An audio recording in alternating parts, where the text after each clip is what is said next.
Kita kembali terhubung dengan pakar hukum pidana Asep Iwan Iriawan.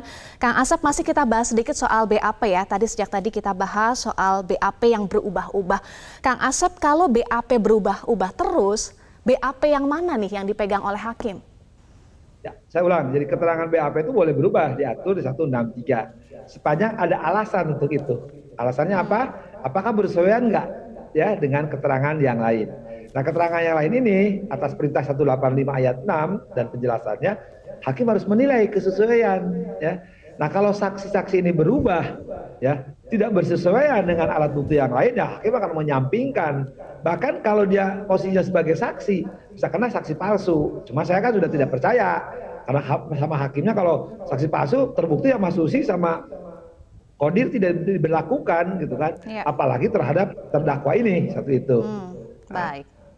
Baik, Kang Asep, tadi kita juga sudah putarkan keterangan disampaikan oleh Richard Eliezer ya. Ia menceritakan sambil menangis, Kang Asep.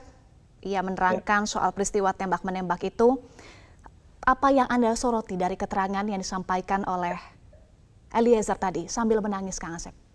Ya, betul. Menarik keterangan ini, saya kira ini sejarah hukum dibuka ya. Kita harus berterima kasih dan apresiasi kepada Eliezer. Ya, pertama ini ya, satu dulu hukumnya dulu. Ini sebenarnya JC. JC itu harusnya sebenarnya keterangannya terpisah, bahkan bisa melakukan telekonferensi, tidak harus sidang. Tapi di awal itu menarik sekali, justru adalah ketika Richard ini menerangkan, dia dengan runtut, ya.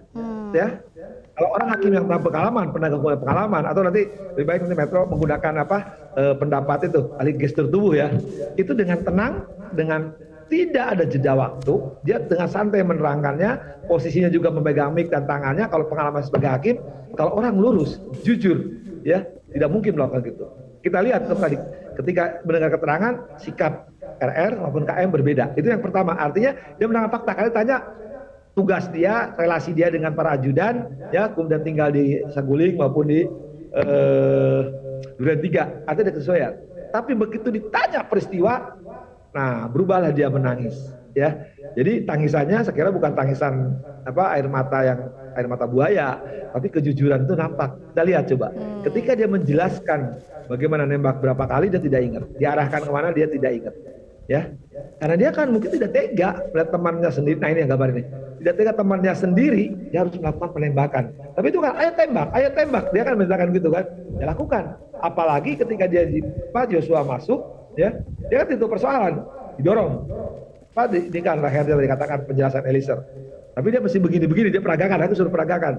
Nah, tapi dia langsung tarik tatuk itu kan, dia menangis. Wajar kalau dia mengingat kejadian itu, yang dia lakukan adalah perbuatan sekali lagi yang dilarang, salah, gitu kan. Tapi kan tadi sering saya katakan, itu karena perintah jabatan, ya posisinya kan isi katanya, kokang senjata. Nah, posisi sedang itu, ya itulah yang bisa mendatangkan nanti ahli psikolog, ya psikiater. Situasi begitu apa yang dia lakukan? Ya, kalau bahasa saya tidak ada pilihan lain. Nah, makanya saya bilang ini harus dibaca oleh ahli gestur tubuh atau psikolog gitu kan. Apa yang terjadi pada diri Eliezer? Cuma kan saya menarik kalau pengalaman empiris saya sebagai hakim, nah nampak kejujuran dari seorang Barada yang harus melakukan perintah jabatan itu. Terbukti ketika menjelaskan meninggalnya almarhum dengan suruh ditembak, ya dia tidak kuasa kan menjelaskan. Padahal kalau kita bandingkan sebelumnya, dia menerangkan fakta-fakta, ini datang nangis saja. Fakta-fakta di awal dia lancar, tenang menjelaskannya, posisinya juga. Tapi mungkin nanti Metro bisa menghadirkan ahli gestur tubuh yang membaca ini. Cuma kalau saya ini harus penjelasannya. Baik, Asep, tadi Anda sampaikan Anda melihat nampak kejujuran dari keterangan Eliezer. Tentu ini hal yang penting ya, sangat penting kejujuran karena status Eliezer adalah sebagai justice kolaborator. Bagaimana status justice kolaborator ini melekat kepada Eliezer dan ia bisa terus menjaga kejujuran?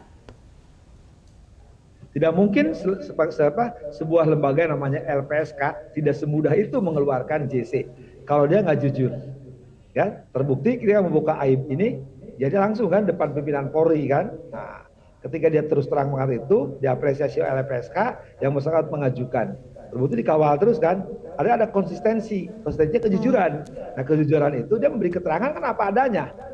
Kalau istilah hakim tadi, kalau sebelumnya lihat, Anda mikir dulu ditanya, langsung ditanya jawab. Ya bahasanya kalau yang gak jujur itu kan bahasanya udah ketahuan. Tapi peragaan, maka saya tadi mohon maaf ya, tolong nanti Metro menghadirkan ahli gestur tubuh atau psikolog untuk membahas ini. itu lancar sekali dan dia konsisten mengatakan apa adanya gitu kan. Ya kalau misalkan dia nggak jujur, dia tinggal nyangkal, tinggal ikut aja permainan Sambo. Toh kalau ikut permainan Sambo dia selamat, ya aman semuanya. Nah tapi kan dengan kejujuran dia terima risiko apapun. Makanya diapresiasi oleh LPSK didampingi. Nah di persidangan kalau saya lihat ya ketika ditanya keterangannya tadi di awal ya maupun di penjelasan BAP dia runtut, dia lurus, ya nggak ada perubahan. Ya. Artinya apa? Ya dia benar-benar bahwa dia itu menyatakan apa adanya dan itu faktanya sesuai baik BAP maupun di fakta persidangan. Justru yang lain kan berubah-ubah. Makanya yang lain juga pertama indikasi yang lain tidak berani mengajukan JC. Ya. Kalau yang lain melurus mengajukan JC kan aman kan? Tapi terbukti kan enggak kalau Eliezer kan juga JC. Padahal udah dikasih contoh sama Eliezer. Baik.